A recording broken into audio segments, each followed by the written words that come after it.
There are books you read, and there are books that read you, and then judge you, and then hand you a glossary at the end like, you're welcome. I just finished The Bullet-Catcher's Daughter by Duncan, and I have a headache, a mild identity crisis, and a deep, inappropriate desire to describe things as liminal, even when they are, chairs. Let's begin with the main character, Elizabeth Barnabas, which is already too many syllables for someone who spends half the book pretending to be her own twin brother. Because apparently in literature, if your name doesn't sound like a minor ocean or a weekday, are you even allowed to have trauma? And Elizabeth, sorry Mr. Barnabas, is out here living a double life. By day, struggling woman in an oppressive society.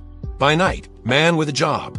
The real fantasy element of this book is employment. So naturally, I sat down to analyze this text like a serious literary critic. I underlined things. I nodded thoughtfully. I whispered yes, yes, to sentences that I did not understand. At one point I wrote, identity is fluid in the margin, which felt correct and also deeply unhelpful. Anyway, plot. Allegedly, Elizabeth is living in exile in this alternate history world that feels like Victorian England got bored and added airships. Which honestly, good call. Every problem is better with a large floating object looming overhead. She's broke, she's in debt, and she survives by gathering intelligence, which is a very elegant way of saying she lies professionally.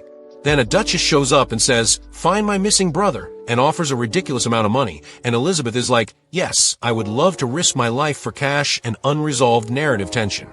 And this is where things start happening. Or continue happening. Or possibly have always been happening.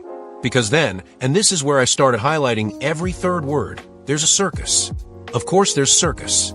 A place called Harry Timpson's Laboratory of Arcane Wonders, which sounds like it charges admission and emotional damage. So she joins the circus. As you do. Cleans lion cages.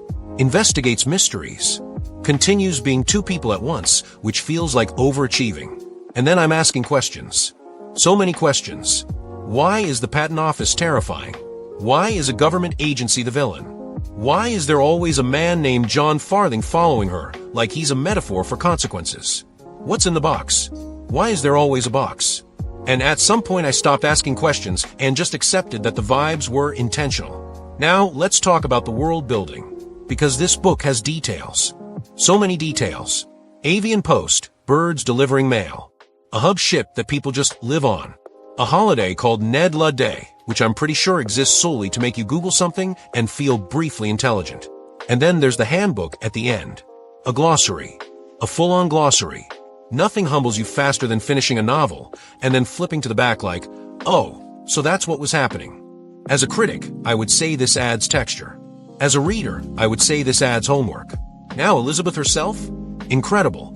Smart, adaptable, constantly improvising her identity like she's in a one-woman theater production titled Who Am I Today and Why Is It Stressful?